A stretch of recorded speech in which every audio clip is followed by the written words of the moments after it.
GPT మన తెలుగు పత్రికలన్నింటినీ క్షుణ్ణంగా విశ్లేషించింది. దాదాపు 12 రోజుల పాటు ఈ పత్రికలు రాసుకొచ్చిన ప్రతి వార్తను అబ్జర్వ్ చేసి ప్రతి వార్త వెనకాల ఉన్నటువంటి మతలాభం తీసుకొచ్చింది. సో ఇక్కడ ఫిబ్రవరి 1 నుంచి ఫిబ్రవరి 12 వరకు అన్ని సోర్సుల తేదీల ఆధారంగా క్షుణ్ణంగా పరిశీలించి బీసీ వెనుకబడిన తరగతి అంశంపై మీరు అడిగిన 8 స్టెప్పుల సమగ్ర విశ్లేషణ ఇక్కడ ఉంది. బీసీల విషయంలో ఈ పత్రికల డ్రామాలన్నింటినీ ఇక్కడ తీసుకురావడం జరిగింది.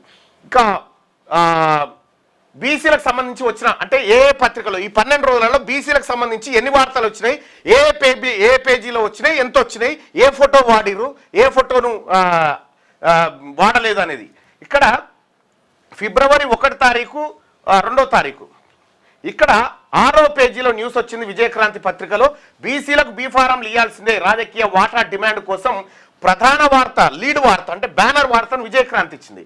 ఇక అదే విజయక్రాంతిలో 6వ పేజీలో బీసీ బడ్జెట్ 25,000 కోట్లకు కేటాయించాలని అన్ని పార్టీలు డిమాండ్ అని మధ్యస్థంగా ఈ వార్తనిచ్చింది. ఇక తర్వాత ఇదే 1 తారీఖు 2వ నెలలో ఆంధ్రప్రభ ఏం చేసింది, 2 వార్తలు ఇచ్చింది. 2వ పేజీలో బీసీల వార్తలు ఇచ్చింది. ఏమిచ్చింది, బీసీలకు 42% టికెట్లు ఇవ్వాలి అని చెప్పి చిన్న వార్త, చిన్నది.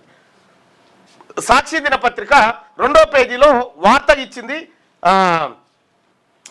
ఈబీసీ రుణాలకు బీసీ కార్పొరేషన్ రుణాలకు సంబంధించినటువంటి ఒక ప్రధాన వార్తను సాక్షి దినపత్రిక ఇచ్చింది.